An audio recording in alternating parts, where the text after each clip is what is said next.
बिस्मिल्लाहिर्रहमानिर्रहीम नहमदुहु व नुसल्ली अला रसूलिहिल करीम अम्मा बाद। मोहतरम नाज़रीन इकराम, एक साहिबा हैं सुफियाना शेख, इनकी जानिब से कमेंट है, अस्सलामु अलैकुम, निस्बा नाम के माना क्या है?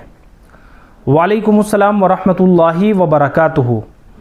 अरबी ज़ुबान में एक लफ्ज़ है नज़बू, नून ज़ा बा, ज़ा जो सख्ती के साथ निकलता है ज़ा, नज़बू। अरबी ज़ुबान में इसके माना आते हैं बुरा लक़ब, जिसको आम तौर से हम चिढ़ कहते हैं। किसी का बुरा नाम लेकर उसको पुकारते हैं ना, किसी की चिढ़ होती है, उस चिढ़ के ज़रिए से उसको पुकारा जाता है, बुरे लक़ब के ज़रिए से या बुरे नाम के ज़रिए से किसी को पुकारा जाता है। ये अरबी ज़ुबान में नज़बू के माना आते हैं।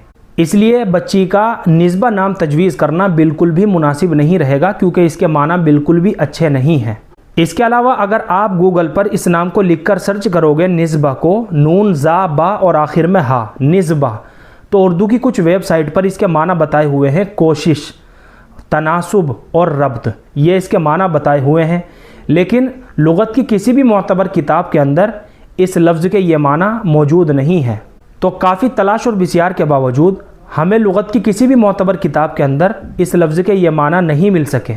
इसलिए बेहतर है कि बच्ची का निस्बा नाम तजवीज़ करने के बजाय कोई अच्छा और बमाना नाम मुंतखब करें, या फिर सहाबियात के नामों में से मुंतखब करें, ताकि उन नामों की निस्बत और बरकत हमारी बच्चियों को भी हासिल हो सके। हमें ख़ास तौर पर इस पहलू की तरफ भी नज़र करने की बहुत ही ज़्यादा ज़रूरत है, क्योंकि बच्चे का जैसा नाम होता है उसकी शख्सियत पर उसका वैसा ही असर पड़ता है। अगर अच्छा नाम होता है तो उसके अच्छे असरात बच्चे की ज़िंदगी के ऊपर पड़ते हैं, और अगर बुरा नाम होता है तो उसके बुरे असरात बच्चे की शख्सियत के ऊपर लाजिमन पड़ सकते हैं। इसलिए बेहतर है जब भी हम अपने बच्चों के नाम रखें तो फिर कोई अच्छे और बमाना नाम मुंतखब करें, इस्लामी नाम रखें।